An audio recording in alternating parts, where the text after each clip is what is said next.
నమస్తే, తెలుగు రాజ్యంకి స్వాగతం. నేను మీ సత్య.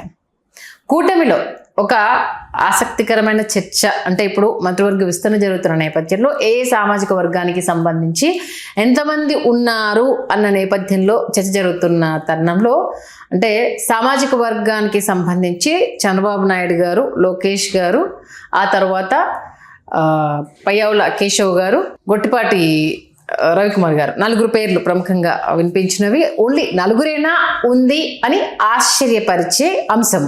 ఈ నేపథ్యంలో ఈసారి మరి 7 నుంచి 10 మందిని మార్పులు చేర్పులు చేసే అవకాశంలో మరి తమ సామాజిక వర్గానికి పెద్దపీట వేయబోతున్నారా, మరొకసారి మొండి చేయి చూపించబోతున్నారా అంటూ ఆశావాహులైతే చాలా ఎక్స్పెక్ట్ చేస్తున్నారు. ఏం జరగబోతుందో తెలుసుకునే ప్రయత్నం చేద్దాం. పూర్తి విశ్లేషణ అందించడానికి చరిత్రకారులు, రాజకీయ విశ్లేషకులు చిల్లగడ్డ శ్రీకాంత్ గారు మనతో ఉన్నారు. ఆయన మాటల్లోనే. శ్రీకాంత్ గారు నమస్తే అండి. నమస్కారం సంధ్య. ఆల్మోస్ట్ ఆల్ అంటే ఈ మీతో పాటు ఈ మంత్రివర్గ విస్తరణ అన్న చర్చ వచ్చినప్పుడు ఎంతమంది ఉన్నారు ఏంటి అనే లెక్క చూస్తే నారా చంద్రబాబు నాయుడు గారు, లోకేష్ గారు, పయ్యావుల కేశవ్ గారు, గొట్టిపాటి రవి గారు తప్పితే నలుగురైనా ఉంది. అదేంటి ఈ సామాజిక వర్గాన్ని పెద్దపీట వేస్తారంటారు కదా, ఏంటి ఇంత తక్కువ మంది ఉన్నారా అన్న ఒక క్వశ్చన్ రైజ్ అయింది. మరి మంత్రివర్గ మార్పులు చేర్పుల నేపథ్యంలో ఏమైనా అవకాశాలు ఉన్నాయా? అసలు ఏ నేపథ్యంలో ఈసారి ఈ సామాజిక వర్గ సమీకరణ ఉండబోతోంది? చాలా ఆసక్తికరమైనటువంటి ప్రశ్న. ఇక్కడ ఏంటంటే సంధ్య గారు, ఆశావహుల జాబితా పెద్దదే, కొండవీటి చాంతాడంటూ ఉంటుంది. ఎందుకంటే వాళ్ళు ఆశించడంలో తప్పు కూడా లేదు, తప్పు కాదు. ఎందుకనంటే ఇక్కడ గొట్టిపాటి రవికుమార్ గారికి ఇవ్వడానికి కారణం ఏంటంటే వారు అద్దంకి నుంచి వారు వైకాపాలో గెలిచారు. గతంలో వైకాపాలో నుంచి తెలుగుదేశంలోకి వచ్చారు. వైకాపా ప్రపంచంలో తెలుగుదేశం నుంచి గెలిచారు. ఆ తర్వాత తెలుగుదేశంలో వరుసగా గెలుస్తూ వచ్చారు. కాబట్టి గొట్టిపాటి రవికుమార్ గారు స్థిరపడినట్టే, పూర్తి స్థాయిలో రాజకీయంగా స్థిరపడినట్టే, రాష్ట్ర మంత్రి కూడా అయిపోయారు. కాబట్టి అట్లాగే పయ్యావుల కేశవ్ గారు ఈజ్ వెరీ సీనియర్ అండి, ఫ్రమ్ ఉరవకొండ. చాలా గుర్రనారాయణప్ప గారిని అంతకుముందు చేశారు. ఆ తర్వాత పయ్యావుల కేశవ్ గారే ఆ నియోజకవర్గం నుంచి ప్రాతినిధ్యం వహిస్తూ వస్తున్నారు. వద్దిరెడ్డి విశ్వేశ్వరరెడ్డి గారిని వాళ్ళు కాంగ్రెస్ వైకాపా ఇద్దరు విశ్వేశ్వరరెడ్డి ఆరు పయ్యావుల కేశవ్ అని కొనసాగుతూ వచ్చింది. విచిత్రమైన విషయం ఏంటంటే గతంలో తెలుగుదేశం అధికారంలో ఉన్నప్పుడు విశ్వేశ్వరరెడ్డి గారు ఎమ్మెల్యే అయ్యారు. వైకాపా అధికారంలోకి వచ్చినప్పుడు పయ్యావుల కేశవ్ గారు ఎమ్మెల్యే అయ్యారు. అట్లా గతంలో మీకు 2019 ఎన్నికల్లో రెడ్డి సామాజిక వర్గం నుంచి దాదాపు వైకాపా రెడ్డి అభ్యర్థులందరూ గెలిస్తే ఓడిపోయిన ఏకైక రెడ్డి వద్దిరెడ్డి విశ్వేశ్వరరెడ్డి ప్రమరవకొండ, పయ్యావుల కేశవ్ గారి చేతిలో. పయ్యావుల కేశవ్ గారు అక్కడ కొనసాగుతూ వస్తున్నారు. ఆయనకి చిరకాలంగా ఆయన ఎదురు చూసినటువంటి మంత్రి పదవి లాంఛనంగానే ఆయన లభించింది. అయితే అక్కడ పరిటాల రవి గారి అభిమానులు, అదే జిల్లా, ఉమ్మడి అనంతపురం జిల్లా కాబట్టి వాళ్ళు సునీతమ్మ గారి కోసం వాళ్ళు పట్టుబడుతున్నారు. పరిటాల సునీత గారికి మంత్రి పదవి ఇవ్వాలి అని చెప్పేసి. గతంలో పరిటాల సునీత గారు 14-19 మధ్యలో ఆవిడ చేశారు. కాబట్టి పయ్యావుల కేశవ్ గారికి పూర్తి స్థాయిలో వారిని కొనసాగిద్దాం అనేటటువంటి ఆలోచన అధిష్టానానికి ఉంది. కాబట్టి చూడాలి, మారుస్తారా మార్చరా, కేశవ్ గారిని తప్పించి పరిటాల సునీత గారికి ఇస్తారా, లేకపోతే పయ్యావుల కేశవ్ గారిని కొనసాగిస్తారన్నది మనం చూడాలి. ఆర్థిక మంత్రి కదా. అవును, ఎందుకు పరిటాల సునీత గారి వైపు లేకపోతే వాళ్ళ అభిమానుల వైపు నుంచి వచ్చేటటువంటి సూచన, విజ్ఞప్తో లేదా డిమాండో ఎలా ఉంటుందంటే, వాళ్ళు రాష్ట్ర వ్యాప్తంగా పరిటాల రవీంద్ర గారికి అభిమానులు ఉన్నారు. ఆ సామాజిక వర్గంలో మరీ ముఖ్యంగా నందమూరి, నారా కుటుంబాల తర్వాత ఆ సామాజిక వర్గంలో పరిటాల కుటుంబాన్ని అభిమానించేటటువంటి వాళ్ళ అభిమానుల సంఖ్య ఎక్కువ ఆ సామాజిక వర్గంలో. కాబట్టి వారి వైపు నుంచి వినవచ్చేటటువంటి ఒక డిమాండ్ అది. సరే, దాన్ని కాసేపు మనం అంశాన్ని పక్కన పెడితే అది చంద్రబాబు నాయుడు గారు చూసుకుంటారు. ఇప్పుడు మనం ఎగువకు వచ్చేటప్పటికి ఏంటంటే, ఉమ్మడి గుంటూరు జిల్లాను తీసుకునేటప్పటికి గతంలో పత్తిపాటి పుల్లారావు గారు ఆయన రాష్ట్ర మంత్రిగా చేశారు. 14-19 బిట్వీన్ ఆయన చక్రం తిప్పారు, మామూలుగా చక్రం తిప్పలేదు. ఆయనతో పాటు స్పీకర్గా కోడెల శివప్రసాదరావు గారు ఆయన చక్రం తిప్పారు. సరే, ఇప్పుడు ఉమ్మడి గుంటూరు జిల్లాకు వచ్చేటప్పటికి తెనాలి నుంచి జనసేనలో ప్రాతినిధ్యం వహిస్తున్న నాదెండ్ల మనోహర్ గారు ఉన్నారు. నాదెండ్ల మనోహర్ గారిని తప్పించడానికి లేదు, సాధ్యం కాదు.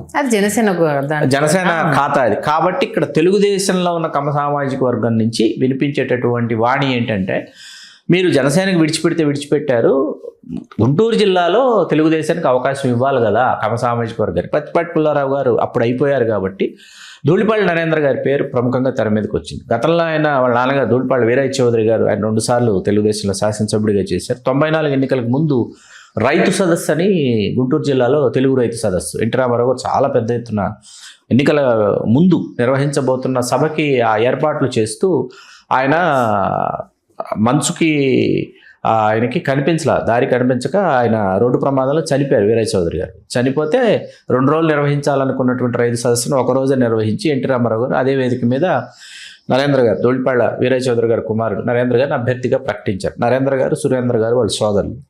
నరేంద్ర గారు 94, 99, 2004, 2009, 2014 వరుసగా 5 ఎన్నికల్లో గెలిచారు.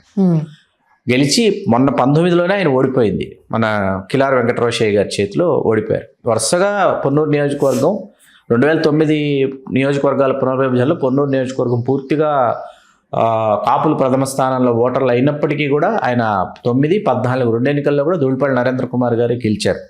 19 ఎన్నికల్లో 1000 లోపు స్వల్ప ఓట్ల తేడాతో ఓడిపోవడం జరిగింది. తిరిగి భారీ ఆధిక్యతతో మొన్న ఆయన గెలుపొందడం జరిగింది. 2024 ఎన్నికల్లో మన అంబటి రాంబాబు గారి సోదరులు అంబటి మురళీకృష్ణ గారి మీద ఆయన గెలవటం జరిగింది.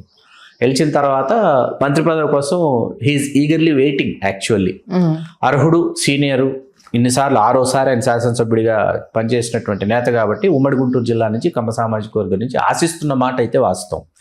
అట్లాగే విజయవాడ ఎంపీగా కంటే ముందు 94లో గన్నవరం ఎమ్మెల్యేగా, ఆ తర్వాత విజయవాడ తూర్పుకు వచ్చి వరుసగా 3 పర్యాయాలు గెలిచినటువంటి గద్దె రామ్మోహన్ రావు గారు కమ్మ సామాజిక వర్గం ఆయన ఆశిస్తున్నారు. ఆయన ఇప్పటి వరకు రాష్ట్ర మంత్రి కాల, ఆయన ఆశిస్తున్నారు.